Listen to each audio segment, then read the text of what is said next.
നമസ്കാരം. ബിസിനസ് ഡയലോഗിലേക്ക് സ്വാഗതം.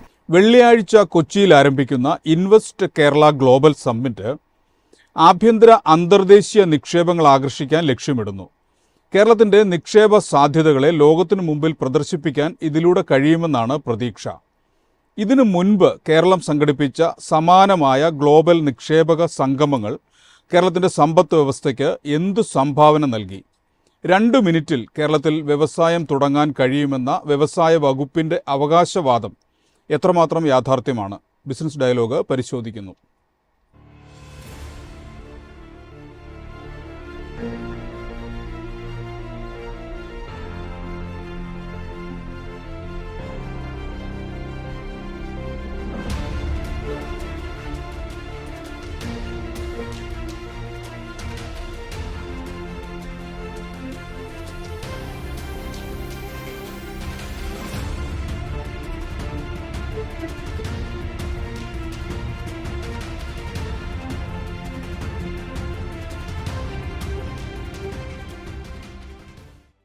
ഈ ചർച്ചയിൽ എന്നോടൊപ്പം വ്യവസായ വകുപ്പ് മുൻ secretary TS Chandran, Calicut chamber of commerce മുൻ president Zubair Kolakkadan, Kerala management association മുൻ പ്രസിഡന്റും ടൂറിസം സംരംഭകയുമായ നിർമ്മല ലില്ലി എന്നിവർ. ആദ്യം ശ്രീ TS ചന്ദ്രൻ, 2 മിനിറ്റിൽ കേരളത്തിൽ വ്യവസായം തുടങ്ങാൻ കഴിയുമെന്ന വ്യവസായ മന്ത്രി P രാജീവിന്റെ അവകാശവാദം എത്രമാത്രം യാഥാർത്ഥ്യമാണ്? വളരെ സന്തോഷം ഇന്നത്തെ ദിവസം ഇതുപോലൊരു വിഷയം ചർച്ചയ്ക്കെടുത്തത്. വളരെയേറെ ഞാൻ ഇൻവോൾവ് ആയിട്ടുള്ള, എനിക്ക് താല്പര്യമുള്ള ഒരു വിഷയമാണ്.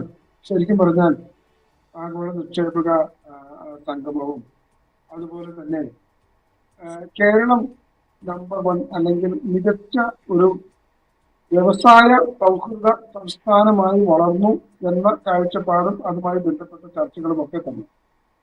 അപ്പൊ തീർച്ചയായിട്ടും ഇന്നത്തെ ചർച്ച അങ്ങേയറ്റം എന്താ പറയുക, ടൈമിലി ആയിട്ടുള്ളതാണ്. വളരെ ആദ്യമായിട്ട് ഞാൻ അതിനെ അങ്ങേയറ്റം സ്വാഗതം ചെയ്യുന്നു. Thank you very much.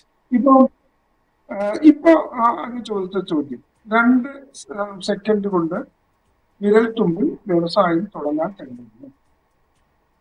ശരിക്കും പറഞ്ഞാൽ 2 വിരൽത്തുമ്പിൽ ടൈപ്പ് ചെയ്തുകൊണ്ട് വ്യവസായം, അല്ലെങ്കിൽ 2 സെക്കൻഡ് കൊണ്ട് തുടങ്ങാൻ കഴിയും എന്നത് ഒരു ആലങ്കാരികമായിട്ടുള്ള ഒരു പ്രയോഗം മാത്രമല്ല.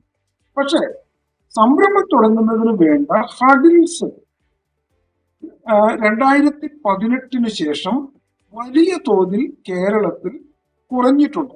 പ്രശ്നങ്ങൾ കുറഞ്ഞിട്ടുണ്ട്. സംരംഭകങ്ങൾ മെച്ചപ്പെടുത്തുന്നതിനുള്ള മെച്ചപ്പെട്ട ഒരു അവസ്ഥ കേരളത്തിൽ 2018 ശേഷം സംജാതമായിട്ടുണ്ട്. അതുവരെ സംരംഭകർക്ക് ലഭിക്കാതിരുന്ന നിരവധിയായിട്ടുള്ള സൗകര്യങ്ങൾ, എണ്ണി പറയാവുന്ന സൗകര്യങ്ങൾ ഈ 2018 ശേഷം കേരളത്തിൽ ഉദയം കൊണ്ടിട്ടുണ്ട്, കേരളത്തിൽ ഉണ്ടാക്കിയിട്ടുണ്ട്, കേരള നിയമസഭ പാസാക്കിയിട്ടുണ്ട്. അതനുസരിച്ചുള്ള നടപടിക്രമങ്ങളെല്ലാം തന്നെ ഇപ്പോൾ നടന്നു വരുന്നുണ്ട് എന്നുള്ളതാണ് യാഥാർത്ഥ്യം.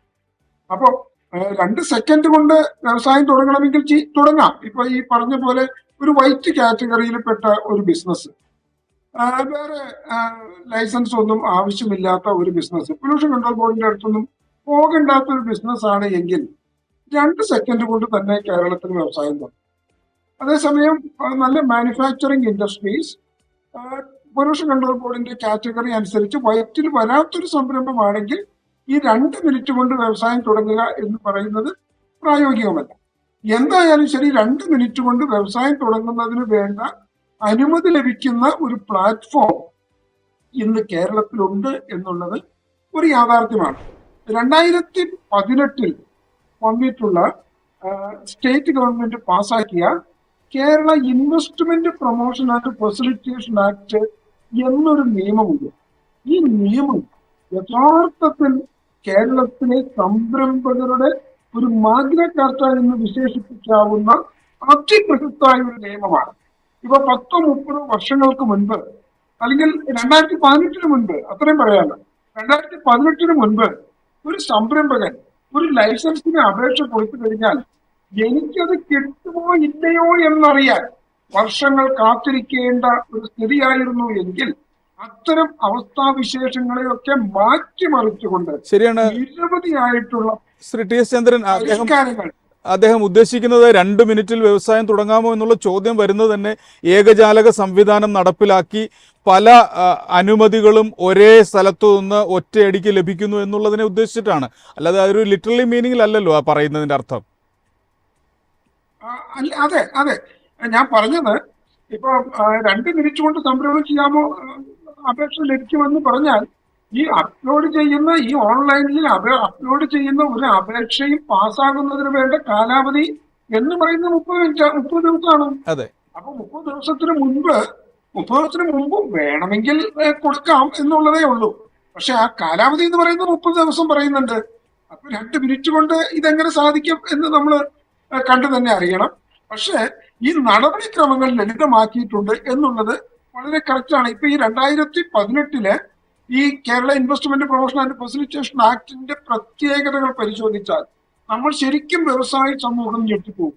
അത്ര അത്ഭുതകരമായ നിരവധി മാറ്റങ്ങൾക്ക് തുടക്കം കുറിച്ച അതിബൃഹത്തായ ഒരു നിയമമാണ് ഞാൻ ഈ പറഞ്ഞത്.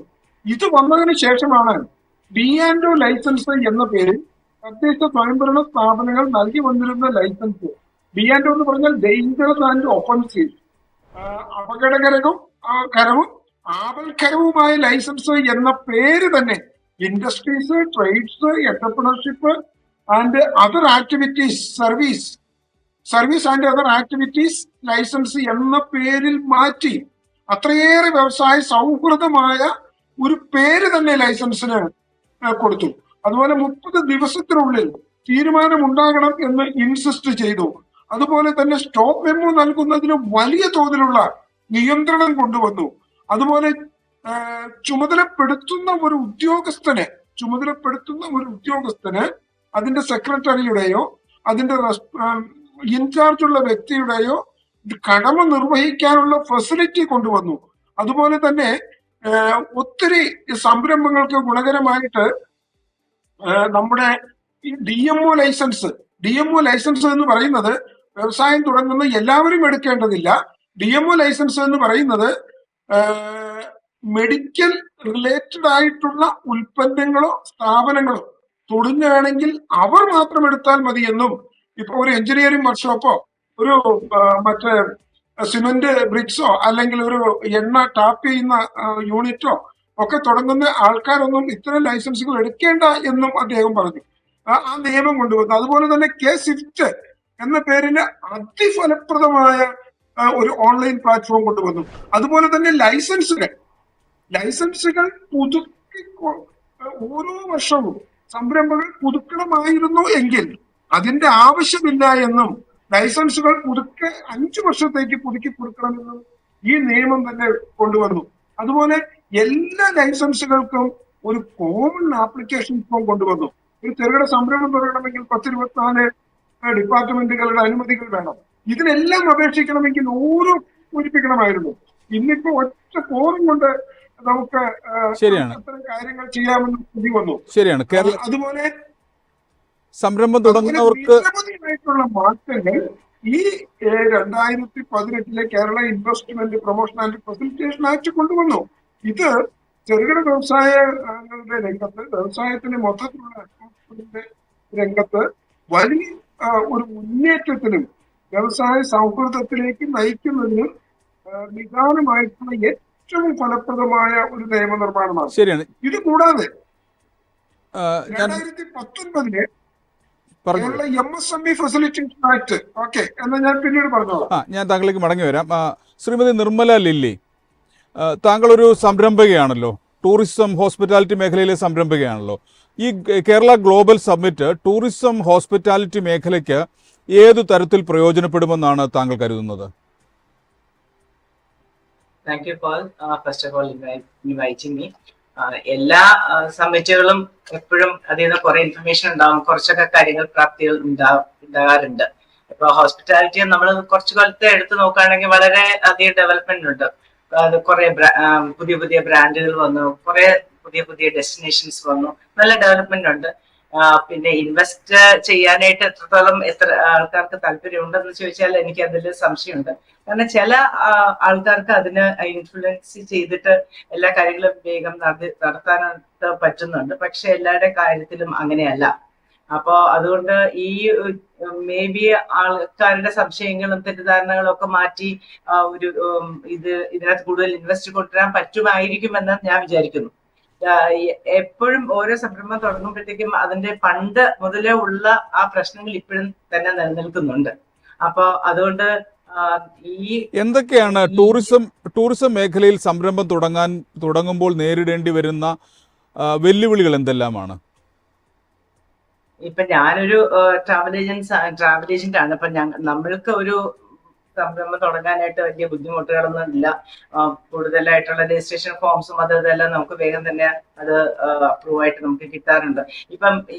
ഇപ്പൊ നമ്മുടെ ഒരു പ്ലാന്റേഷൻ വെച്ചോളൂ. ഒരു ടീ പ്ലാന്റേഷനിൽ അവർക്ക് വേറെ എന്തെങ്കിലും ബിസിനസ് ചെയ്യണമെങ്കിൽ അത് പറ്റത്തില്ല. പിന്നെ അതുപോലെ തന്നെ കുറെ ലിമിറ്റേഷൻ ഓഫ് ലാൻഡ് ഉണ്ട്. അപ്പം എത്ര കിട്ടാവുള്ള ഒരാൾക്ക് അങ്ങനത്തെ കുറെ റെസ്ട്രിക്ഷൻസ് അവിടെ വരുന്നതുകൊണ്ട് വലിയ ഒരു സംരംഭം തുടങ്ങാനോ വലിയ തോതിൽ തുടങ്ങുന്നതിനുള്ള റെസ്ട്രിക്ഷൻസ് ഉണ്ട്. പക്ഷെ പല പോളിസീസും നമുക്ക് അത് ക്ലാരിറ്റി ഇല്ല. അതൊന്നും തന്നെ പബ്ലിഷ് ചെയ്യുവോ അതിനൊരു ക്ലാരിറ്റി ഇല്ലാത്തതുകൊണ്ട് പല സ്ഥലങ്ങളിലും വലുതായിട്ട് സംരംഭം തുടങ്ങുന്നതിനുള്ള ബുദ്ധിമുട്ടുകൾ വളരെ ഉണ്ട്. കാർഡമൻ ചെയ്യുന്ന ഒരു സ്ഥലത്ത് അത് കാർഡമന് പകരം വേറെ എന്തെങ്കിലും ചെയ്യാനോ അല്ലെങ്കിൽ ഒരു റിസോർട്ട് പണിയുന്നതിനോ അതിനൊക്കെയുള്ള പ്രശ്നങ്ങളുണ്ട്. താങ്കളെ പോലെ ഒരു വനിതാ സംരംഭകയ്ക്ക് ടൂറിസം മേഖലയിൽ സംരംഭം തുടങ്ങുന്നതിന് സർക്കാരിന്റെ ഭാഗത്തു നിന്ന് ഏതു തരത്തിലുള്ള പിന്തുണയാണ് ലഭിക്കുന്നത്? കുറെ അധികം ലോണുകളും കാര്യങ്ങളും ഒക്കെ ഉണ്ട്. അതെപ്പോഴും നമ്മൾ പോയാൽ ഞാനായിട്ട് ട്രൈ ചെയ്തിട്ടില്ല. പക്ഷെ എന്നാലും ആരും തന്നെ വളരെ പ്രശ്നമായിട്ട് പറഞ്ഞിട്ടില്ല. അവിടെ കുറെ നാളെടുത്തിട്ടാണ് അതൊക്കെ സാധ്യമാകുന്നത്. അപ്പോ അത് ഗവൺമെന്റിന്റെ ഭാഗത്തുനിന്ന് വനിതകൾക്ക് കൂടുതൽ എൻകറേജ്മെന്റ് ആണ് കൊടുക്കുന്നത്. അപ്പം ഇപ്പൊ കുറെ നാളായിട്ട് തന്നെ വിമൻ എംപവർമെന്റ് എന്ന് പറഞ്ഞിട്ട് എല്ലാവരും തന്നെ എല്ലാ തരത്തിലും ഗവൺമെന്റ് സൈഡിൽ നിന്ന് പ്രൈവറ്റ് സെക്ടർ ആണെങ്കിലും ഒക്കെ വളരെയധികം സപ്പോർട്ടുകൾ കിട്ടാറുണ്ട്. ശരി, വ്യക്തമാണ്. ഞാൻ താങ്കളിലേക്ക് മടങ്ങി വരാം. ശ്രീ TS ചന്ദ്രൻ, നടപടിക്രമങ്ങൾ ലളിതമാക്കിയതിനെ കുറിച്ചാണ് നമ്മൾ സംസാരിച്ചു കൊണ്ടിരുന്നത്. ഈ തരത്തിൽ ഏകജാലക സംവിധാനം വന്നതും നടപടിക്രമങ്ങൾ ലളിതമാക്കിയതും കേരളത്തിൻ്റെ നിക്ഷേപക സൗഹൃദ അന്തരീക്ഷത്തെ കൂടുതൽ അപ്രോച്ചബിൾ ആക്കിയിട്ടില്ലേ? ആൾക്കാർക്ക് അത് വേഗത്തിൽ അതിലേക്ക് കടക്കാൻ പറ്റുന്നുണ്ട്. ഇത് ഗ്ലോബൽ സമ്മിറ്റിൽ ഷോക്കേസ് ചെയ്യാൻ കഴിയുമെന്ന് കരുതുന്നുണ്ടോ? തീർച്ചയായും ഞാൻ നേരത്തെ പറഞ്ഞു വന്നതുപോലെ ഇപ്പൊ ഈ 2019 ഒരു നിയമം മാത്രമല്ല, നിങ്ങൾ ഒന്ന് ആലോചിച്ച് നോക്കുക. അതുവരെ ഉണ്ടായിരുന്ന ആ ഒരു വലിയൊരു ഹഡിൽസ് ആണ് ആ ഒരു നിയമത്തോടു കൂടി ഇല്ലാതായത്. പിന്നീടാണ് 2019 കേരള MSME ഫെസിലിറ്റേഷൻ ആക്ട് എന്നൊരു നിയമം കൊണ്ടുവരുന്നത്. ഈ നിയമമാണ് യഥാർത്ഥത്തിൽ 2 മിനിറ്റ് കൊണ്ട് വിരൽത്തുമ്പിൽ നമുക്ക് സംരംഭം തുടങ്ങുന്നതിനുള്ള അനുമതി നൽകുന്നത്. ഈ നിയമം പറഞ്ഞത് എന്താ? നിങ്ങൾക്ക് സ്റ്റാറ്റ്യൂട്ടറി ആയിട്ടുള്ള കുറെ ലൈസൻസുകളും ഒക്കെ വേണം, ഒക്കെ ശരിയാണ്. പക്ഷെ അതിനൊരു പക്ഷെ കാലതാമസം എടുത്തേക്കും. അതുകൊണ്ട് നിങ്ങൾ എന്ത് ചെയ്യണം? നിങ്ങൾ ഇപ്പോൾ വ്യവസായം തുടങ്ങിക്കോളൂ, ലൈസൻസ് പിന്നീട് എടുത്താൽ മതി എന്ന് പറയുമ്പോഴും അതിൽ ചില കണ്ടീഷൻസ് ഒക്കെ ഉണ്ട്. പൊല്യൂഷൻ കൺട്രോൾ ബോർഡ് പോലുള്ള അനുമതികൾ അതിൽ വരുന്നില്ല. അതെടുത്തിട്ടേ ചെയ്യാൻ കഴിയുള്ളൂ. അത് ബാധകമായിട്ടുള്ള സംരംഭങ്ങളുടെ കാര്യം. അപ്പൊ എന്നിരുന്നാൽ പോലും അതുപോലെ തന്നെ തണ്ണീർത്തട പരിപാലന നിയമം ആപ്ലിക്കബിൾ ആണ്, തീരദേശ പരിപാലന നിയമം ആപ്ലിക്കബിൾ ആണ്, അതുപോലെ സെൻസിറ്റീവ് ഏരിയ നിയമം ആപ്ലിക്കബിൾ ആണ്.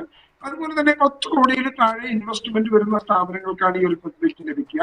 അതുപോലെ റെഡ് കാറ്റഗറി സംരംഭങ്ങൾക്ക് ഈ ഒരു ഫെസിലിറ്റി ലഭിക്കില്ല. എന്നിരുന്നാൽ കൂടി നമ്മുടെ സംസ്ഥാനത്ത് റെഡ് കാറ്റഗറി സംരംഭങ്ങൾ എന്ന് പറയുന്നത് മൊത്തം സംരംഭങ്ങളുടെ 1% പോലും വരുന്നില്ല. അതുകൊണ്ട് തന്നെ അത്തരം പ്രശ്നങ്ങൾ ഒരു പ്രസക്തമാകുന്നില്ല. ഇപ്പോ ഈ 2019 MSME ഫെസിലിറ്റേഷൻ ആക്ട് ഓപ്പൺ ചെയ്തു കൊടുക്കുന്ന ഒരു വലിയ സൗകര്യമുണ്ട്. അതുവരെ ഇല്ലാതിരുന്നൊരു സൗകര്യമാണത്. നിങ്ങൾ വ്യവസായം തുടങ്ങിക്കോളൂ, ലൈസൻസ് 3.5 വർഷം കഴിഞ്ഞിട്ട് നിങ്ങൾ എടുത്താൽ മതി. ഒരു പഞ്ചായത്തോ ഒരു മുനിസിപ്പാലിറ്റിയോ ഒരു കോർപ്പറേഷനോ അല്ലെങ്കിൽ ഒരു മറ്റൊരു ഗവൺമെന്റ് ഏജൻസിയോ ഈ കാലഘട്ടത്തിൽ താങ്കളുടെ സ്ഥാപനം പരിശോധിക്കാൻ പോലും പാടില്ല എന്ന് പറയുന്ന അസന്നിഗ്ധമായിട്ടുള്ള ഒരു നിയമമാണ് ഈ 2019 MSME ഫെസിലിറ്റേഷൻ ആക്ട് എന്ന് പറയുന്നത്. ഒരുപക്ഷെ ഈ നിയമമൊന്നും വേണ്ടത്ര ചർച്ച ചെയ്യപ്പെട്ടിട്ടുണ്ട് എന്ന് ഞാൻ കരുതുന്നില്ല. പക്ഷെ ഈ വ്യവസായ മേഖലയിൽ ഇരിക്കുന്ന ആളുകൾക്കൊക്കെ ഇതറിയാം. ഇത് കൂടാതെ തന്നെ എത്രയോ കാര്യങ്ങളാണ് നമ്മൾ ഈ കാലയളവിൽ ഈ 2018 ശേഷം കേരളത്തിൽ വന്നത്. എന്തൊരു വലിയ മാറ്റമാണ് നിയമനിർമ്മാണ രംഗത്ത് വന്നത്. നമുക്കറിയാം, ഒരു വ്യവസായം തുടങ്ങുന്നതിന് കേരളത്തില് പുറകോട്ട് നയിക്കുന്ന ഏറ്റവും വലിയ സംഗതി എന്ന് പറയുന്നത് അതിന്റെ ലൈസൻസിങ് പ്രൊസീജിയേഴ്സ് ആണ്. ഫണ്ടിങ് അല്ല. ഫണ്ടിങ് നടത്താൻ ഇഷ്ടംപോലെ ആളുകൾ തയ്യാറാണ്. അങ്ങനെയുള്ള ആളുകൾക്ക് വായ്പ കൊടുക്കാൻ ബാങ്ക് തയ്യാറാണ്. ഫണ്ടിങ് അല്ല ഇവിടെ ഒരു മേജർ ഇഷ്യൂ എന്ന് ഈ ഡിപ്പാർട്ട്മെന്റിൽ ഇരുന്ന് വർക്ക് ചെയ്ത് ഒത്തിരി ആളുകളുടെ അനുഭവങ്ങൾ കണ്ടു വളർന്ന് എനിക്കറിയാം. ലൈസൻസിങ് പ്രൊസീജിയർ ആണ്. ഇതൊന്ന് സിംപ്ലിഫൈ ചെയ്താൽ മതി. ഇദ്ദേഹത്തിന്റെ ഇൻവെസ്റ്റ്മെന്റിന് ഒരു പരിരക്ഷ കൊടുത്താൽ മതി. ശരിക്കും പറഞ്ഞാൽ ഞാനൊക്കെ പറയുമായിരുന്നു, നന്നായിട്ട് ചിരിച്ച് കയ്യും കെട്ടി ഒന്ന് നിന്നാൽ മതി, സംരംഭകർ വന്ന് വ്യവസായം ചെയ്തോളും. പക്ഷെ ചിരിച്ച് കയ്യും കെട്ടി ഒന്ന് നിൽക്കാൻ കഴിയുമോ എന്നുള്ളതാണ് പല തലത്തിലുമുള്ള നമ്മുടെ ചോദ്യം. ഇവിടെ ഇപ്പൊ ഇത് കൂടാതെ തന്നെ ഇപ്പൊ ഗ്രീവൻസ് റിഡ്രസൽ സെല്ല് എന്ന പേരിൽ ഒരു പുതിയ സംവിധാനം കൊണ്ടുവന്നത് 2023 ഈ സംരംഭകർ നേരിടുന്ന ഒരു പ്രശ്നം, ഒരു കോടതിക്ക് മുമ്പ് പോകുന്നതിന് മുമ്പ് തന്നെ സൗജന്യമായ ഒരു സിവിൽ കോടതി സംവിധാനത്തോട് കൂടിയാണ് എന്റർപ്രണേഴ്സിന്റെ ഗ്രീവൻസ് റിഡ്രസൽ സെല്ല് പ്രവർത്തിക്കുന്നത്. അവരുടെ സംഘടനകൾ ബോധിപ്പിക്കാനുള്ള ഒരു പരാതി പരിഹാര സംവിധാനം. അതിന്റെ പോർട്ടല് രൂപപ്പെടുത്തി വരാൻ കുറച്ച് കാലതാമസം നേരിട്ടു എന്നുള്ളത് യാഥാർത്ഥ്യമാണ്. ഇപ്പോഴും എല്ലാ ജില്ലയിലും ഈ ഗ്രീവൻസ് റിഡ്രസൽ സെല്ല് പ്രവർത്തിക്കുന്നു. ഏതെങ്കിലും ഒരു പ്രശ്നമുണ്ട് എങ്കിൽ അത് വളരെ പെട്ടെന്ന് പരിഹരിക്കപ്പെടും എന്നുള്ള അഭിപ്രായത്തിലല്ല ഞാനിത് പറയുന്നത്. സാമാന്യം വളരെ സ്പീഡിൽ തന്നെ പരിഹരിക്കാനുള്ള ഒരു സൗകര്യം ഇവിടെ ഉണ്ടായിരിക്കുന്നു എന്നുള്ളതാണ്. അത് മാത്രമല്ല, ഇങ്ങനെ ഒരു പരാതി പുട്ടപ്പ് ചെയ്തിട്ട് ഈ സംവിധാനത്തില് ഇങ്ങനെ ഒരു പരാതി പുട്ടപ്പ് ചെയ്തിട്ട് ആ പരാതിയിൽ ഏതെങ്കിലും ഒരു റെസ്പോൺസിബിൾ ഉദ്യോഗസ്ഥൻ മനഃപൂർവമായിട്ടുള്ള കാലതാമസം വരുത്തി കഴിഞ്ഞാൽ ഒരു ദിവസത്തെ കാലതാമസത്തിന് 500 രൂപ വീതം പിഴയിടുന്ന ഒരു നിയമം. അങ്ങനെ ഒരു നിയമം ഇതിനു മുൻപ് നമ്മൾ കേട്ടിട്ടുണ്ടോ? അങ്ങനെ ഒരു നിയമം കൊണ്ടുവന്നു ഈ സർക്കാർ. അതുകൊണ്ട് തന്നെ ഇത് പ്രകാരം ഈ ഗ്രീവൻസ് റിഡ്രസൽ സെല്ല് പ്രകാരം ലഭിക്കുന്ന പരാതികൾ വളരെ പെട്ടെന്ന് തന്നെ പരിഹരിക്കാൻ നിർബന്ധിതമായി തീർന്നു ഉദ്യോഗസ്ഥ സമൂഹം എന്നുള്ളതാണ്. അപ്പൊ ആ രീതിയിലൊക്കെ നിയമത്തെ പരിഷ്കരിക്കാൻ കൊണ്ടുവന്നു. അതുപോലെ തന്നെ കേരള സെൻട്രൽ ഇൻസ്പെക്ഷൻ സിസ്റ്റം എന്ന പേരിൽ 2021 ഒരു പുതിയ സംവിധാനം സംസ്ഥാന സർക്കാർ കൊണ്ടുവന്നു, സെൻട്രൽ ഇൻസ്പെക്ഷൻ സിസ്റ്റം. ഈ സിസ്റ്റത്തിന്റെ പ്രത്യേകത എന്താണ്? ഇപ്പൊ നമ്മുടെ കിറ്റക്സ് സാബു അദ്ദേഹം ഉന്നയിക്കുന്ന ഒരു ആരോപണം എന്താണ്? അദ്ദേഹത്തിന്റെ സ്ഥാപനത്തിൽ ഓരോ ഡിപ്പാർട്ട്മെന്റും ഗവൺമെന്റുമായി ഒന്ന് പിണങ്ങിക്കഴിഞ്ഞാൽ ഓരോ ഡിപ്പാർട്ട്മെന്റും ഓരോ സമയത്തും വന്ന് പരിശോധിച്ചുകൊണ്ടിരിക്കുന്നു. ഇത് ആരോഗ്യകരമായ ഒരു സമ്പദ് വ്യവസ്ഥയ്ക്ക്, ഒരു വ്യവസായ എക്കോസിസ്റ്റത്തിന് ചേർന്നതല്ല. അത് മാറ്റണമെന്നാണ് അദ്ദേഹം പറഞ്ഞത്. അതിന്റെ ഗ്രാവിറ്റി ഉൾക്കൊണ്ടുകൊണ്ടാണ് കേരള സെൻട്രൽ ഇൻസ്പെക്ഷൻ സിസ്റ്റം എന്നുള്ള ഒരു സംവിധാനം കൊണ്ടുവന്നു. ഇതനുസരിച്ച് ഓരോ ഡിപ്പാർട്ട്മെന്റിനും ഓരോ വിഭാഗത്തിനും ഓരോ സമയത്ത് പോയി ഓരോ വ്യവസായ സ്ഥാപനങ്ങൾ കയറിയിറങ്ങി പരിശോധന നടത്താൻ പറ്റില്ല. പിന്നെ എന്ത് ചെയ്യണം? ഇവർ സംയുക്തമായിട്ട് തീരുമാനിക്കണം ഇവിടെ ആരൊക്കെയാണ് പരിശോധന നടത്തേണ്ടത് എന്ന്. അത്തരം ആളുകൾ മാത്രം ആ സമയത്ത് പരിശോധിച്ചാൽ മതി. അതുപോലെ തന്നെ ജോയിന്റ് ഇൻസ്പെക്ഷനുകൾ 2-3 ഡിപ്പാർട്ട്മെന്റ് ഉണ്ടെങ്കിൽ അവർ ഒരുമിച്ച് പോയി പരിശോധിച്ചോട്ടെ. അവിടെ എന്തെങ്കിലും രീതിയിലുള്ള പ്രശ്നങ്ങളോ ലൈസൻസോ മറ്റു കാര്യങ്ങളോ ഉണ്ട് എങ്കിൽ. അതാണ് ഈ സെൻട്രൽ ഇൻസ്പെക്ഷൻ സിസ്റ്റം എന്ന പേരിൽ ഒരു നിയമം കൊണ്ടുവന്നത്. അതുപോലെ തന്നെ single window clearance board and industrial development area act, ആ ആക്ട് ഇവിടെ അമെൻഡ് ചെയ്തു. ആ ആക്ട് അമെൻഡ് ചെയ്യുക വഴി വ്യവസായ മേഖലയിലൊക്കെ വർക്ക് ചെയ്യുന്ന സംരംഭങ്ങൾക്ക് വലിയ തോതിലുള്ള ഗവൺമെന്റ് പ്രൊട്ടക്ഷൻ സാധ്യമാണ്. ശരി, വ്യക്തമാണ്. ഞാൻ നിർവിടെയാണ്. ശ്രീ സുബൈർ കൊളക്കാടൻ, ശ്രീ സുബൈർ, IT, ആരോഗ്യ സംരക്ഷണം, ടൂറിസം, ഉൽപാദനം തുടങ്ങിയ മേഖലകളിലൊക്കെ ഇൻവെസ്റ്റ്മെന്റ് കേരള ഗ്ലോബൽ സമ്മിറ്റ് എന്ത് മാറ്റങ്ങൾ കൊണ്ടുവരുമെന്നാണ് താങ്കൾ കരുതുന്നത്? ശ്രീ സുബൈർ, കേൾക്കാമോ? എനിക്ക് ഓഡിയബിൾ അല്ല. ഇനി താങ്കളിലേക്ക് മടങ്ങി വരാം. എനിക്ക് സൗണ്ട് കേൾക്കുന്നില്ല. ശ്രീമതി നിർമ്മല ലില്ലി, ശ്രീ TS ചന്ദ്രൻ പറഞ്ഞതുപോലെ നടപടിക്രമങ്ങൾ ലളിതമാക്കി ഗവൺമെന്റിന്റെ ഭാഗത്തുനിന്ന് സംരംഭകർക്ക് അനുകൂലമായ ഒട്ടേറെ നടപടികൾ ഉണ്ടാവുന്നു. ലൈസൻസിങ് എളുപ്പമാക്കി. ഈ തരത്തിൽ ടൂറിസം മേഖലയിൽ പുതിയ നിക്ഷേപങ്ങൾ വരുന്നതിന് തടസ്സം എന്താണ്?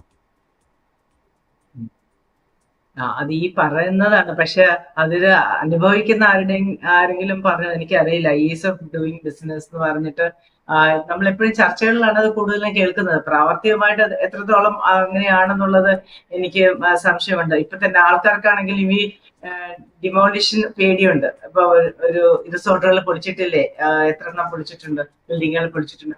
അപ്പൊ അതൊക്കെ നമുക്കെല്ലാം ഒരു പേടിയാണ്. അപ്പം എല്ലാ ലൈസൻസും എല്ലാം ക്ലിയർ ചെയ്തെങ്കിൽ പിന്നെ എന്തുകൊണ്ട് അതൊക്കെ സംഭവിക്കണം. അപ്പൊ അതുകൊണ്ട് ഈ 2 മിനിറ്റ് കൊണ്ട് അല്ലെങ്കിൽ 30 സെക്കൻഡ് കൊണ്ട് ഇതൊക്കെ സാധ്യമാകുന്ന അതൊക്കെ എത്രത്തോളം ഒന്നോ രണ്ടോ പേര് പറയുന്നെങ്കിലും അത് പ്രാവർത്തികമാണോ, എത്രത്തോളം സക്സസ്ഫുൾ ആണോ നമുക്കറിയില്ല.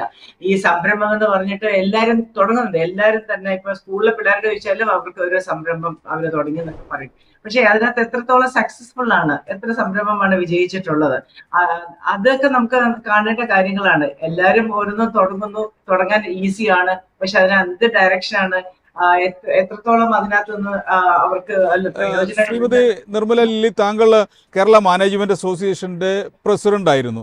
താങ്കളുടെ സംഘടനാപരമായ അനുഭവം എന്താണ്? താങ്കളുടെ സംഘടനയിലുള്ളവർക്ക് ഈ തരത്തിലുള്ള പ്രതിബന്ധങ്ങൾ നേരിട്ടിട്ടുണ്ടോ?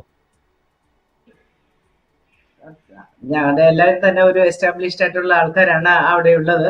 എന്നാലും പലതരത്തിലായിട്ടുള്ള പ്രശ്നങ്ങളെല്ലാം അനുഭവിക്കേണ്ടിയൊക്കെ വന്നിട്ടുണ്ട്. ഈ ഈസ് ഓഫ് ഡൂയിങ് ബിസിനസ് എന്ന് പറഞ്ഞിട്ട് അത് എത്രത്തോളം അത് പ്രാക്ടിക്കൽ ആണെന്നുള്ളത് അത് കണ്ടു തന്നെ അറിയണം.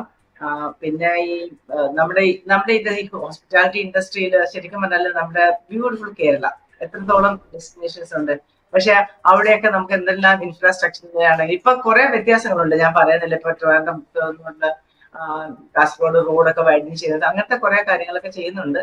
അതൊക്കെ ഒരു ബിസിനസിന്, നമ്മുടെ ടൂറിസത്തിനെ സംബന്ധിച്ചോളം അത്യാവശ്യമുള്ള കാര്യങ്ങളാണ്. പക്ഷെ പോളിസിയുടെ ഒക്കെ വരുമ്പോഴത്തേക്കും പെട്ടെന്നൊരു പോളിസി ഇറക്കുവാണ്. നമ്മൾ GCS നമ്മൾ ഔട്ട് ബോണ്ട് പോകുന്നവർ നമ്മൾ എടുക്കണം, അതിന്റെ ഒരു 5% പാക്കേജ് എടുക്കുക. പിന്നെ അങ്ങനത്തെ പോളിസി GST ഒരു കൺഫ്യൂസിങ് ആണ് എല്ലാവർക്കും എപ്പോഴും.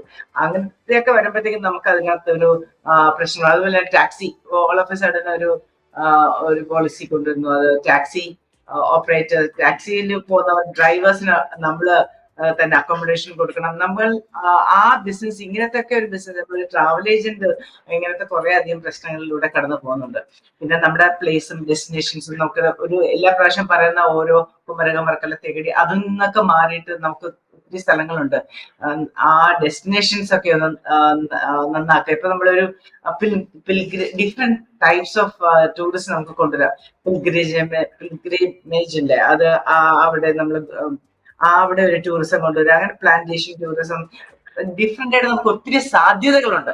ആ സാധ്യതകളൊക്കെ തന്നെ നമ്മൾ ടാപ്പ് ചെയ്തിട്ടുണ്ടോ എന്ന് എനിക്കറിയില്ല. അപ്പം അങ്ങനെയൊക്കെ വരുമ്പോ നമുക്ക് ഈസ് ഓഫ് ബിസിനസ് ചെയ്യുന്നതിന് കുറെ അധികം തടസ്സങ്ങൾ ഉണ്ടെന്നാണ് എനിക്ക്. ശരി, വ്യക്തമാണ്. ഞാൻ താങ്കളിലേക്ക് മടങ്ങി വരാം. ശ്രീ സുബൈർ കൊളക്കാടൻ, ഞാൻ താങ്കളോട് ചോദിച്ചത് IT, ആരോഗ്യ സംരക്ഷണം, ടൂറിസം തുടങ്ങിയ മേഖലകളിലൊക്കെ ഇൻവെസ്റ്റ്മെന്റ് കേരള ഗ്ലോബൽ സമ്മിറ്റ് എന്തു മാറ്റങ്ങൾ കൊണ്ടുവരുമെന്നാണ്. ഏറ്റവും അധികം പ്രതീക്ഷയുള്ള മേഖലകളാണ് ഇപ്പോൾ സംസാരിച്ചല്ലോ. കാരണം IT അതേപോലെ ടൂറിസം, ഈ മേഖലയിലാണ് കേരളത്തിൽ ഏറ്റവും പ്രതീക്ഷ വെക്കുന്ന മേഖലകൾ. കാരണം പ്രൊഫഷണലി IT സെക്ടറാണ് കോഴിക്കോട് അല്ലെങ്കിൽ കേരളത്തില് എറണാകുളം എടുത്താലും കൊച്ചി, ട്രിവാൻഡ്രം എടുത്താലും ഒക്കെ ഏറ്റവും കഴിവുറ്റ ആളുകളുള്ള, വളരെയധികം പ്രഗത്ഭരായ ആളുകളുള്ള ഒരു പ്രദേശമാണ് കേരളം എന്നുള്ളതുകൊണ്ട് തന്നെ, ഒരു സ്റ്റേറ്റ് ആണ് എന്നുള്ളതുകൊണ്ട് തന്നെ ഒരുപാട് ആളുകൾ ഇത്തരം സംരംഭങ്ങൾ കേരളത്തിൽ വരാൻ ആഗ്രഹിക്കുന്നു, വരുന്നതെല്ലാം വിജയിക്കുന്നുണ്ട്. കോഴിക്കോടുകാരനാണ് ഞാൻ എന്നുള്ളത് കൊണ്ട് തന്നെ ഞാൻ പറയുന്നത്, കോഴിക്കോട് ഒരു IT സെക്ടർ വന്നിട്ട് ഏകദേശം 12 വർഷമായി ശരിക്കും. ഈ 12 വർഷത്തിന് ശേഷം ഇപ്പോഴുള്ള സ്ഥിതി എന്താ വെച്ചാൽ IT മേഖല നിറഞ്ഞു നിൽക്കുന്ന ഒരു പ്രദേശമാണ് കോഴിക്കോട്. ഒരുപാട് തൊഴിലവസരങ്ങൾ കാത്തു നിൽക്കുന്നു. ഇതേപോലെയുള്ള വലിയൊരു സംരംഭം കൊച്ചിയിൽ ഇപ്പൊ വരാൻ പോകുന്ന വലിയൊരു സാധ്യതകൾ ഇതിലുണ്ട് എന്ന് തന്നെയാണ് ഞാൻ മനസ്സിലാക്കുന്നത്. IT-യിലായാലും അതേപോലെ തന്നെ മറ്റുള്ള ബിസിനസ് സെക്ടറുകളിലെല്ലാം വലിയ സാധ്യതകൾ ഉണ്ട് എന്നുള്ള കാര്യത്തിൽ യാതൊരു സംശയവുമില്ല. കേരള ഗവൺമെന്റ് കൊണ്ടുവരുന്ന ഇത്തരം പദ്ധതികൾ സ്റ്റാർട്ടപ്പ് പ്രൊജക്റ്റുകൾക്ക് പുതിയ തലമുറകളെല്ലാം പുതിയ പുതിയ പരീക്ഷണങ്ങളിലാണ്, പുതിയ സ്റ്റാർട്ടപ്പ് നിരീക്ഷണങ്ങളിലാണ്. ഇതിനൊക്കെയുള്ള ഒരു വലിയ സാധ്യതകൾ ഗവൺമെന്റ് കാണുന്നുണ്ട്. അതെല്ലാം വിജയിപ്പിക്കാനുള്ള ഒരു ചാൻസ് ആയിട്ട് തന്നെയാണ് കൊച്ചിയിൽ നടക്കുന്ന ഈ ഒരു പ്രോഗ്രാമിനെ അല്ലെങ്കിൽ വരാൻ പോകുന്ന ഓരോ പ്രോഗ്രാമിനെയും ആളുകൾ നോക്കിക്കാണുന്നത് തന്നെയാണ് എൻ്റെ വിലയിരുത്തൽ. ശരി, ശ്രീ സുബൈർ, നിക്ഷേപത്തിന് അനുകൂലമായൊരു അന്തരീക്ഷം സൃഷ്ടിക്കുന്നതിൽ ഗവൺമെന്റിന്റെ നയങ്ങളുടെ പങ്ക് നിർണായകമല്ലേ? കേരളത്തിന്റെ നയരൂപരേഖ നിക്ഷേപം ആകർഷിക്കുന്നതിന് പര്യാപ്തമാണെന്ന് താങ്കൾ കരുതുന്നുണ്ടോ? കേരളത്തിനെ സംബന്ധിച്ചിടത്തോളം എന്താ, മറ്റ് സ്റ്റേറ്റിനെ അപേക്ഷിച്ച് ഏറ്റവും കുറഞ്ഞ ഭൂമി ലഭ്യമായ ഒരു പ്രദേശമാണ്, സ്റ്റേറ്റാണ് കേരളം. ഇവിടെ നമുക്കൊക്കെ അറിയാം, പൊല്യൂഷന്റെ പ്രശ്നങ്ങൾ വരാം. അതേപോലെ തന്നെ നമ്മൾക്ക് ഭൂമി തരമായിട്ടുള്ള ഒരുപാട് പ്രയാസങ്ങൾ, ഏത് വ്യവസായം തുടങ്ങുമ്പോഴുള്ള പ്രയാസങ്ങൾ കേരളത്തിൽ വരാം. ഇതിനൊക്കെ ഓവർകം ചെയ്യുന്ന രീതിയിലുള്ള ഗവൺമെന്റ് പോളിസികൾ സത്യത്തിൽ കേരളത്തിലുണ്ട്. കാരണം ഈ പറയുന്ന പോലെ നമ്മൾ 2 ദിവസം കൊണ്ട് ബിസിനസ് തുടങ്ങേണ്ട ഒരു കാര്യം ആളുകൾക്ക് ഉണ്ടോ എന്നുള്ളത് വേറെ വിഷയം. പക്ഷെ 2 ദിവസം കൊണ്ട് ഒരു ബിസിനസ് തുടങ്ങാൻ സാധ്യമാണ് എന്നുള്ളത് ശരി തന്നെയല്ലേ? കാരണം നമുക്ക് ഒരു ബിസിനസ്സിന് K-Shift ത്രൂ അപ്ലൈ ചെയ്തിട്ട് നമുക്ക് ഏത് ബിസിനസ്സും നമുക്ക് തുടങ്ങാൻ കഴിയും. ഈ തുടങ്ങിക്കഴിഞ്ഞിട്ട് 3 വർഷം 3.5 വർഷത്തിനുള്ളിൽ ലൈസൻസിലേക്ക് നമുക്ക് എത്തുകയും ഒരുപാട് സാധ്യതകൾ ബിസിനസ്സിൽ ഉപയോഗിക്കാൻ പറ്റുന്ന ഒരു അവസരം ആണ് ഇപ്പോൾ നടക്കുന്നതെന്ന് തന്നെയാണ് ഞാൻ മനസ്സിലാക്കുന്നത്. കാരണം ഞങ്ങളൊക്കെ ബിസിനസ്സുകാരാണ്, ബിസിനസിന്റെ വലിയൊരു സമൂഹത്തിനെ നമ്മളൊക്കെ പ്രതിനിധീകരിക്കുന്നുണ്ട്. ഒരുപാട് ബിസിനസ്സുകൾ തുടങ്ങിയത് പൂട്ടിപ്പോയിട്ടുണ്ട്, അതില്ല എന്നൊന്നും നമ്മൾ പറയുന്നില്ല. അപ്പോ വ്യവസായങ്ങളായാലും കച്ചവടങ്ങളായാലും ഒക്കെ ഒരുപാട് സംരംഭങ്ങൾ ഇവിടെ നിർത്തലായി പോയിട്ടുണ്ട്. അതേ സമയത്ത് വിജയിച്ച ഒരുപാട് സംരംഭങ്ങളും ഉണ്ട്. ഈ വിജയിച്ച സംരംഭങ്ങളെ ഒരുപാട് ആളുകൾ ഉയർത്തി പറയുമ്പോഴും ഈ നഷ്ടപ്പെടലുകൾ ഒരുപാടാണ് എന്നുള്ള കാര്യത്തിൽ യാതൊരു സംശയവുമില്ല. ഈ നഷ്ടപ്പെടലുകൾ ഓർത്തുകൊണ്ട് തന്നെയാണ് ഞാൻ പറയുന്നത്, നമുക്കൊക്കെ കേരളത്തിൽ ഒരുപാട് സാധ്യതകൾ മറ്റു സ്റ്റേറ്റുകളിൽ അപേക്ഷിച്ച് ഉണ്ട് എന്നുള്ള കാര്യത്തിൽ ഒരു തർക്കവും. ഇത് ഉപയോഗപ്പെടുത്താൻ വേണ്ടിയിട്ട് കഴിവുള്ള സംരംഭകര് നമ്മളെ കേരളത്തിൽ ഇഷ്ടംപോലെ ഉണ്ട്. അത് കേരള സ്റ്റേറ്റ് തന്നെ അതിന് ഉപയോഗിക്കുമ്പോഴേ അത് ഫലവത്താവുള്ളൂ എന്ന് ഞാൻ മനസ്സിലാക്കുന്നത്. കാരണം കേരളത്തിന്റെ പുറത്ത് പോയി സംരംഭങ്ങൾ തുടങ്ങിയതിന് ശേഷം കേരളത്തിലേക്ക് വരുന്ന ആളുകളാണ് ഏറ്റവും കൂടുതൽ. ഇപ്പോൾ അത് തിരിച്ച് മനസ്സിലാക്കി തുടങ്ങി എന്ന് തന്നെയാണ് എനിക്ക് പറയാനുള്ളത്. കാരണം ഈ പുതിയ പുതിയ മേഖലകൾ വരുന്നു, പുതിയ പുതിയ ബിസിനസ്സുകൾ വരുന്നു. ഈ ബിസിനസ്സുകളെല്ലാം വളരെ ഒരു ചെറിയ അളവിൽ നിർത്തി പോകുന്നുണ്ടെങ്കിൽ പോലും എല്ലാ ബിസിനസ്സും തൊഴിലവസരങ്ങൾ സൃഷ്ടിക്കപ്പെടാൻ പര്യാപ്തമാണ് എന്നുള്ള കാര്യത്തിൽ യാതൊരു സംശയവുമില്ല. ശ്രീ സുബൈർ, നമ്മളിപ്പോൾ ആഗോള ഗ്ലോബൽ സമ്മിറ്റ് എന്ന് പറയുമ്പോൾ ആഗോള സഹകരണം ഒക്കെയാണ് നമ്മൾ പ്രധാനമായിട്ടും പ്രതീക്ഷിക്കുന്നത്.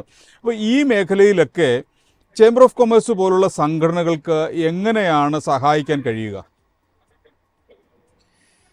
ഗ്ലോബൽ ഇൻവെസ്റ്റ്മെന്റ് കേരളത്തിലേക്ക് കൊണ്ടുവരിക എന്നുള്ളത് വലിയൊരു കാര്യം തന്നെയാണ്. കാരണം ഗ്ലോബൽ ഇൻവെസ്റ്റ്മെന്റ് കേരളത്തിൽ വന്നാൽ മാത്രമേ ഉള്ളൂ നമ്മൾക്ക് നമ്മളുടേതല്ലാത്ത ഒരു സാഹചര്യത്തിൽ നിന്ന് ഒരു ക്രിയേറ്റിവിറ്റി ഉണ്ടാക്കിയെടുക്കാൻ പറ്റുള്ളൂ. കാരണം കേരളത്തിൽ ഉള്ളിൽ നിന്നുകൊണ്ട് ഇൻവെസ്റ്റ് ചെയ്യുന്ന ആളുകളും മറ്റ് കേരളത്തിന്റെ പുറത്ത് നിന്നുള്ള ആളുകളെ ഈ നമ്മുടെയൊക്കെ ആകർഷിക്കുന്നതിനേക്കാളും എത്രയോ അട്രാക്റ്റീവ് ആയിരിക്കും ശരിക്കും ഗ്ലോബലൈസ്ഡ് ഇൻവെസ്റ്റ്മെന്റ് കേരളത്തിലേക്ക് കൊണ്ടുവരുന്നതിന് ശ്രമിച്ചിട്ടുണ്ടെങ്കിൽ. കാരണം കേരളത്തിൽ പോലും ഇപ്പോ നല്ലൊരു ശതമാനം കൺസ്ട്രക്ഷൻ മേഖലയിൽ ഫണ്ടിങ് നടത്തുന്നതൊക്കെ കേരളത്തിന് പുറത്തുള്ള കമ്പനികളാണ് ചെയ്യുന്നത്. അതേപോലെ തന്നെ ഗവൺമെന്റിനെ പോലും സഹായിക്കുന്നത് ആ രീതിയിലുള്ള ആളുകളാണ് എന്നുള്ളത് കൊണ്ട് തന്നെ നമുക്ക് ആ രീതിയിൽ എന്തുകൊണ്ട് ശ്രമിച്ചുകൂടാ എന്നുള്ള ഒരു വലിയ സാധ്യതയുടെ പരീക്ഷണം തന്നെയാണിത്. ഇപ്പോ പിന്നെ നമുക്ക് ഗവൺമെന്റ് തലത്തിൽ ഇൻവെസ്റ്റ് ചെയ്യുന്നതിലും നല്ലൊരു ശതമാനം പുറത്തുനിന്നുള്ള ഇൻവെസ്റ്റ്മെന്റ് തന്നെയല്ലേ. ഇത് തന്നെയാണ് സ്വകാര്യ മേഖലയിലും ഉപയോഗിക്കാനുള്ള സാധ്യതകൾ ആരായുന്നത്, ഒരു സംശയമില്ല അതിൽ. ശരി, ഞാൻ താങ്കളെ ചേംബർ ഓഫ് കൊമേഴ്സ് പറഞ്ഞോളൂ. ചേംബർ ഓഫ് കൊമേഴ്സിനെ സംബന്ധിച്ചിടത്തോളം ഇത്തരം വിഷയങ്ങൾ എല്ലാ ചേംബറുകളും പ്രോത്സാഹിപ്പിക്കുന്നതാണ്. ഒരുപാട് പുതിയ സംരംഭങ്ങൾ ആ രീതിയിൽ വന്നിട്ടുണ്ട്. ഇത് വേൾഡ് വൈഡ് ചേംബറിന്റെ ഒരു വലിയ എല്ലാ ചേംബറുകളും ഒരേപോലെ സ്വാഗതം ചെയ്യും, അത് പ്രാവർത്തികമാക്കാനും ശ്രമിക്കുന്നുണ്ട്. ശരി, വ്യക്തമാണ്. താങ്കളിലേക്ക് മടങ്ങി വരാം. ശ്രീ TS ചന്ദ്രൻ, കേരളത്തിൽ നിക്ഷേപം പ്രോത്സാഹിപ്പിക്കുന്നതിനായി നടപ്പിലാക്കിയ പ്രധാന സർക്കാർ നയങ്ങളെ പറ്റിയാണ് നമ്മൾ സംസാരിച്ചുകൊണ്ടിരുന്നത്. ഇത് കേരളത്തിന്റെ നിക്ഷേപ അന്തരീക്ഷത്തെ എത്രമാത്രം മാറ്റിയിട്ടുണ്ട്? ഞാൻ പ്രധാനമായും 2018 കേരള ഇൻവെസ്റ്റ്മെന്റ് പ്രൊമോഷൻ ആക്ടിനെ കുറിച്ചും 2019 വന്ന MSME ഫെസിലിറ്റേഷൻ ആക്ടിനെ കുറിച്ചുമാണ് പറഞ്ഞത്. ഇത് രണ്ടും വലിയ തോതിൽ സംരംഭകർക്ക് സൗഹൃദമായ ഒരു അന്തരീക്ഷം സൃഷ്ടിക്കുന്നതിന് പര്യാപ്തമായിട്ടുണ്ട്. ഇപ്പം ഗവൺമെന്റ് ഓഫ് ഇന്ത്യ ഒക്കെ ഈ ആക്ടിനെയൊക്കെ വെച്ചുകൊണ്ടാണ് രാജ്യത്തെ വ്യവസായ അന്തരീക്ഷത്തെ വിലയിരുത്തുന്നത്. ഒരുപക്ഷെ ഈ പറഞ്ഞ പോലെ ഒത്തിരി സംരംഭങ്ങൾ കുതിച്ചു വന്നോ ഇല്ലയോ എന്ന് ഞാൻ ബാധിക്കുന്നില്ല. പക്ഷെ അതിനേക്കാളൊക്കെ ഉപരി എന്തായാലും സംരംഭകർക്ക് അനുകൂലമായി മുമ്പെങ്ങും ഇല്ലാത്ത വിധം ഒരു ഗവൺമെന്റ് പ്രൊട്ടക്ഷൻ സംവിധാനം 2018 ശേഷം കേരളത്തിൽ രൂപപ്പെട്ടു എന്നുള്ളത് തർക്കമില്ലാത്ത കാര്യമാണ്. ഇപ്പം ടെക്നോളജി സെന്ററുകൾ വരുന്നു, അതുപോലെ തന്നെ campus industrial park, private industrial പാർക്കിന്റെ ചർച്ച തുടങ്ങിയിട്ട് കുറെ വർഷങ്ങളായി. പക്ഷെ ഇപ്പോ 32ഓളം പ്രൈവറ്റ് ഇൻഡസ്ട്രിയൽ പാർക്കുകൾ കേരളത്തിൽ വന്നിരിക്കുന്നു. പ്രൈവറ്റ് ഇൻഡസ്ട്രിയൽ പാർക്കുകൾ നേരത്തെ പ്രിയപ്പെട്ട ശ്രീ സുബൈ സാർ സൂചിപ്പിച്ചതുപോലെ കേരളത്തിൽ വ്യവസായം ചെയ്യുന്നതിന് കുറെ പരിമിതികളുണ്ട്. അതിൽ ഒരു പരിമിതി സ്ഥലത്തിന്റെ പരിമിതിയാണ്. ഈ സ്ഥലത്തിന്റെ പരിമിതി പരിഹരിക്കുക എന്ന് പറയുന്നത് ഈ ഇൻഡസ്ട്രിയൽ എസ്റ്റേറ്റുകൾ കൊണ്ടുവന്നുകൊണ്ട് മാത്രമേ ആവുകയുള്ളൂ. അപ്പൊ വീടിനോടൊക്കെ ചേർന്ന് ചെയ്യാൻ കഴിയുന്ന വ്യവസായങ്ങൾക്ക് പരിധിയുണ്ട്. അതിനൊക്കെ ചെറിയ നാനോ വ്യവസായങ്ങളെ അത്തരം കാര്യങ്ങളിൽ പറ്റുള്ളൂ. ശരി, ഞാൻ അപ്പൊ മറ്റൊരു കാര്യം ചോദിക്കാൻ പ്രശ്നങ്ങളെ ഉദ്ദേശിക്കുന്നത് ഓവർകം ചെയ്യുന്നതിന് എന്താണ് കോർ ഇഷ്യൂ എന്ന് മനസ്സിലാക്കി അതിനെ സോൾവ് ചെയ്യുന്നതിന് വേണ്ട നിരവധിയായിട്ടുള്ള പരിഷ്കാരങ്ങൾ കൊണ്ടുവരുന്നതിന് ഇത് ശ്രമിച്ചുകൊണ്ടിരുന്നത്. ഈ ഒരു അർത്ഥത്തില് താങ്കൾ പറഞ്ഞതുപോലെ അങ്ങനെയാണെങ്കിൽ കുറേയേറെ മാറ്റങ്ങൾ വന്നു, പക്ഷെ ഇനി മാറ്റങ്ങൾ വരാനുണ്ട്. ശരി, ഇൻവെസ്റ്റ് കേരള ഇനിഷ്യേറ്റീവ് ദീർഘകാല അടിസ്ഥാനത്തിൽ സംസ്ഥാനത്തിന്റെ സമ്പദ് വ്യവസ്ഥയിൽ എന്ത് സ്വാധീനം ചെലുത്തുമെന്നാണ് കരുതുന്നത്? ഇതില് ഈ എത്ര കോടി രൂപയുടെ എഗ്രിമെന്റ് വെച്ചു, എത്ര കോടി രൂപയുടെ ഡിക്ലറേഷൻ വന്നു, ഇതൊന്നും നമ്മൾ അതിനെ തേടിപ്പോയിട്ട് കാര്യമൊന്നുമില്ല. കാരണം ഒത്തിരി ഇൻവെസ്റ്റേഴ്സ് മീറ്റുകൾ, ഗ്ലോബൽ, ജിം ഉൾപ്പെടെ അതിലൊക്കെ സാക്ഷ്യം വഹിച്ചൊരു വ്യക്തിയാണ് ഞാൻ. അപ്പൊ അതിലൊക്കെ വരുന്ന ഇൻവെസ്റ്റ്മെന്റുകൾ എല്ലാം രാജ്യത്തെ ഇൻവെസ്റ്റ്മെന്റുകളായി വരും എന്നൊന്നും നമ്മൾ ചിന്തിക്കേണ്ട. പക്ഷെ നമ്മളൊരു കാര്യം മനസ്സിലാക്കണം, നമുക്ക് ഒരു ഇൻവെസ്റ്റ് ഫ്രണ്ട്ലി അറ്റ്മോസ്ഫിയർ ഉണ്ടായേ പറ്റും. ഇവിടെ കുറെ മാറ്റങ്ങൾ വന്നിട്ടുണ്ട്. ഇവിടെ വ്യവസായം തുടങ്ങുന്നതിന് അനുകൂലമായിട്ടുള്ള ഒരു സാഹചര്യം സൃഷ്ടിക്കപ്പെട്ടിട്ടുണ്ട്. അത് ലോകം മനസ്സിലാക്കണം. അത്തരത്തിലൊരു മെസ്സേജ് വ്യാപകമായി കൺവേ ചെയ്യണം. അതിന് ഇത്തരത്തിലുള്ള ഗ്യാതറിങ്സ്, ഇപ്പൊ ഈ ഇൻവെസ്റ്റേഴ്സ് മീറ്റിംഗില് 6 കൺട്രി പാർട്ട്നേഴ്സ് ഉണ്ട്, 2500ഓളം പ്രതിനിധികളുണ്ട്. അതിൽ തന്നെ ബഹുഭൂരിപക്ഷം ധാരാളമായിട്ടുള്ള പ്രതിനിധികൾ, ബഹുഭൂരിപക്ഷം ഞാൻ പറയുന്നില്ല, അന്യ രാജ്യങ്ങളിൽ നിന്ന് വരുന്ന ബിസിനസ് ഭീമന്മാരൊക്കെ ഇതിൽ പങ്കെടുക്കുന്നുണ്ട്. ഇതില് നമ്മൾ കൂടുതൽ സാധ്യതയുള്ള ഇൻവെസ്റ്റ്മെന്റിന് സാധ്യതയുള്ള കേരളത്തിന്റെ ഒരു എൻവയോൺമെന്റൽ എക്കോസിസ്റ്റത്തിൽ നിന്നുകൊണ്ട് സംരംഭത്തിൽ ഇൻവെസ്റ്റ്മെന്റിന് സാധ്യതയുള്ള 10-25 മേഖലകളെ ഐഡന്റിഫൈ ചെയ്തുകൊണ്ട് അവയെ ഫോക്കസ് ചെയ്തുകൊണ്ടുള്ള ഒരു പ്രോഗ്രാം കൂടിയാണ് ശരിക്കും ഈ ഇൻവെസ്റ്റ് കേരള എന്ന് പറയുന്ന 2 ദിവസം നടക്കാൻ പോകുന്ന പ്രോഗ്രാം. അതിൽ നേരത്തെ നമ്മുടെ സുബൈർ സാർ പറഞ്ഞതുപോലെ aerospace, defence, AI technology, robots and breakthrough technologies എന്നൊക്കെ പറയുന്ന ആ ഒരു മേഖലയൊക്കെ IT റിലേറ്റഡും അതിന്റെ അഡ്വാൻസ്ഡ് ആയിട്ടുള്ള ഇപ്പൊ DeepSeek പോലുള്ള കാര്യങ്ങളൊക്കെ വന്നുകൊണ്ട് നമ്മുടെ സമൂഹത്തെ ഈ വ്യവസായവും അതുമായി ബന്ധപ്പെട്ടുള്ള ഇതിനെയൊക്കെ തന്നെ വല്ലാണ്ട് പരിഷ്കരിക്കുകയും അതിനെയൊക്കെ തന്നെ മാറ്റിമറിക്കുകയും ചെയ്യുന്ന ഒരു രീതിയിലേക്കാണ് കാര്യങ്ങൾ വന്നുകൊണ്ടിരിക്കുന്നത്. അപ്പൊ അത്തരം കണ്ടുപിടുത്തങ്ങളും അത്തരം അഡ്വാൻസ്മെന്റുകളും ഇന്ത്യയിലും ഒക്കെ ധാരാളം സാധ്യതയുണ്ട്. കേരളത്തില് അതിനൊക്കെ ധാരാളം സാധ്യതകൾ, ഇത്തരം മേഖലകളൊക്കെ കുറേയേറെ ഓപ്പൺ ചെയ്ത് വെച്ചിരിക്കുകയാണ് എന്നുള്ളതാണ് ഇതിന്റെ ഒരു പ്രത്യേകത. ഇപ്പൊ നമ്മുടെ ആയുർവേദം വളരെ ഫ്രാങ്കായി കൂടുതൽ ഇൻവെസ്റ്റേഴ്സിന് പൊട്ടൻഷ്യൽ മേഖലയായിട്ട് ഇവിടെ നമ്മൾ വെക്കുകയാണ്. അപ്പൊ അതുപോലെ നിരവധിയായിട്ടുള്ള കാര്യങ്ങൾ ഈ ഇൻവെസ്റ്റ് കേരളയിൽ കഴിഞ്ഞ 2 വർഷം കൊണ്ട് നടക്കും. ഇതൊക്കെ പുറത്തോട്ട് നൽകുന്ന ഒരു മെസ്സേജ് എന്താണ്? ഒന്ന്, നമ്മുടെ രാജ്യം വികസിക്കണമെങ്കിൽ വ്യവസായം വന്നേ പറ്റൂ. വ്യവസായം എന്ന് പറയുന്നത് ഒരു രാജ്യത്തിന്റെ വികസനത്തിന്റെ ഉരകല്ലാണ്. സിംഗപ്പൂർ, ഏത് രാജ്യവും എടുത്തോട്ടെ, എവിടെയൊക്കെ നല്ല രീതിയിൽ വ്യവസായങ്ങൾ നടക്കുന്നുണ്ടോ അവിടെയൊക്കെ എക്കണോമിക് പ്രോഗ്രസ് ഉണ്ട്, ജനങ്ങൾക്ക് തൊഴിലുണ്ട്, വരുമാനമുണ്ട്, എക്കോണമി മൂവ് ചെയ്യുന്നുണ്ട്, നല്ല രീതിയിലുള്ള GDP വർദ്ധിക്കുന്നുണ്ട്, അങ്ങനെ രാജ്യം മൊത്തത്തിൽ പുരോഗമിക്കുന്നുണ്ട്. നമ്മുടെ ക്യാപിറ്റൽ മനുഷ്യ വിഭവമാണ് കൂടുതൽ. അതിനെ ഉപയോഗപ്പെടുത്തിക്കൊണ്ടും മോഡേൺ ടെക്നോളജി ഉപയോഗപ്പെടുത്തിക്കൊണ്ടും കൂടുതൽ ഇൻവെസ്റ്റ്മെന്റ് കേരളത്തിലേക്ക് കൊണ്ടുവരണം. ശരി, വ്യക്തമാണ്. ഞാൻ ഇടപെടുകയാണ്. നമ്മുടെ സമയപരിമിതി കൊണ്ട് ഞാൻ ഇടപെടുകയാണ്. അദ്ദേഹം പറഞ്ഞതുപോലെ തന്നെ കേരളത്തിൻ്റെ സാധ്യതകളെ ലോകത്തിന് മുമ്പിൽ ഷോക്കേസ് ചെയ്യാൻ പറ്റുന്ന ഒരവസരമാണിത്. നമ്മുടെ സമയം ഇവിടെ പൂർണ്ണമായി അവസാനിച്ചിരിക്കുകയാണ്. കേരളത്തിൻ്റെ സാമ്പത്തിക വളർച്ചയ്ക്കും വികസനത്തിനുമുള്ള സുപ്രധാന അവസരങ്ങളും വെല്ലുവിളികളുമാണ് നമ്മളിവിടെ ചർച്ച ചെയ്തത്. നിക്ഷേപങ്ങൾ ആകർഷിക്കുന്നതിനും വ്യവസായ വളർച്ചയ്ക്കും അനുകൂലമായ അവസരം സൃഷ്ടിക്കേണ്ടതുണ്ട്. ഇൻവെസ്റ്റ് കേരള പദ്ധതിയുടെ ദർശനം സാക്ഷാത്കരിക്കുന്നതിന് സർക്കാരും വ്യവസായ പ്രമുഖരും സമൂഹവും ഒത്തൊരുമിച്ച് പ്രവർത്തിക്കേണ്ടത് അത്യന്താപേക്ഷിതമാണ്. ചർച്ചയിൽ പങ്കെടുത്ത ശ്രീ TS ചന്ദ്രൻ, സുബൈർ കൊളക്കാടൻ, നിർമ്മല ലില്ലി, നന്ദി. മറ്റൊരു വിഷയവുമായി അടുത്തയാഴ്ച കാണാം. നമസ്കാരം.